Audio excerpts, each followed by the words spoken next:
আপনারা সেদিনকে দেখতেছিলেন যে আমি আমার জন্মদিনের খাবার যেমনই করেছিলাম, এবার কিছু অসহায় মানুষের মাঝে আমরা বিতরণ দিয়ে আমরা কেকটা কাটবো। আমরা একটা কেক নিয়ে যাই, নিয়ে যাওয়ার পরে ওখানে খাবারও অনেক নিয়ে গেছে, আপনি দেখছেন।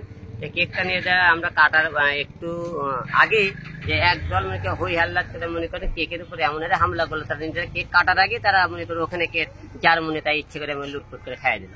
আমরা একটা গুরুত্ব করে রেখে দিলাম, কি কারণ কেকটা তো তাদের জন্য নিয়ে গেছে, খাবার তো তাদের মধ্যে, তারা আমি যে কাটে হয়তো খাওয়াতে পারতাম সেটা নিজেরাই ওরা খাইয়ে শেষ করে দিতে, তা খাগা। তা খাওয়ার পরে কিন্তু আমরা সেখান থেকে মনে করেন আমরা চলে আসি। এখানে আসার পরে এক তিন লোক আমাকে বিভিন্ন রকম শোনেন ভুয়া ভুয়া একটা শব্দ, এটা জাতীয় একটা সঙ্গীত হয়ে গেছে, যে কোনো লোক যে কোনো জায়গা গেলে সব বলে, এটা আপনি কোনো কিছু মনে করেন। কারণ ওখানে আমি মারামারিও করতে জানি, কেউ আমার ওটি শত্রু মনে করছিল না। আমি আমার খাবারগুলো তাদেরকে যা সব ঘরে দিবে রেখেছে। এখানে যাওয়ার পরে কেউ আমার সাথে খারাপ আচরণ করে, কেউ তুমি কোনো বাজে মন্তব্য করে, এতে আমার কোথায় আসে। কারণ আমি ওটা কোনো মিটিং মিছিল করতে জানি, কাউকে মারতেও জানি, কাউকে হামলা করতেও জানি।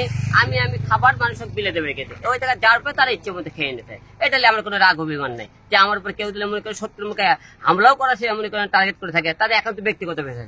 কারণ হিরল মহলটা আমি একা সামনের দিকে চলতে পছন্দ করে, যে হিরলকে পিছন থেকে গুলি করবি না পিছন থেকে চাকু মারবি, হিরল এসব আই ডোন্ট কেয়ার। কারণ জোর মিলে মৃত্যু হতে হবে। আমি তো মনে করেন এই দেশের সন্ত্রাসও না, রাজা কারো না, আমি কারোর সন্ত্রাসও করিনি, কারো টাকাও লুটপাট করিনি, কারণ আমি 2-7টা মামলাও দিইনি। আমি আমার মতো করে জীবন যাপন করার চেষ্টা করি। ইউটিউব ফেসবুকে 2-1 টাকা ইনকাম করলে এর থেকে 2-1 টাকা অসহায় মানুষের মধ্যে বন্যা হোক, এরকম করে কোনো ঝামেলা হোক, আমি মানুষের পাশে দাঁড়ানোর চেষ্টা করি। এইটা দিয়ে অনেকের হয়তো সহ্য হয়, অনেকের সহ্য হয় না, হয়তো আমার কাজকর্ম অনেকের ভালো লাগে, অনেকের ভালো লাগে না, এটা নিয়ে আমার কোনো যায় আসে না। কারণ আমি হিরো আজকে 0 থেকে হিরো হয়েছি আমার নিজের যোগ্যতায়। আমাকে এই জায়গায় কেউ সাপোর্ট দেয়নি, সবাই খেলে আমাকে পিছন থেকে টানিয়ে ধরতে, কিন্তু আমাকে কেউ থামাতে পারেনি। সামনের দিকেও থামাতে পারবে না, উপরাল যাচ্ছে আমার পাশে আছে। আর বড় একটা কেক নিয়ে গিয়েছিলাম, কিন্তু আমরা যেগুলো সবকিছু বিতরণ করতে হবে, তারা নিজেরাই লুটপাট করে খেয়ে নিয়েছে।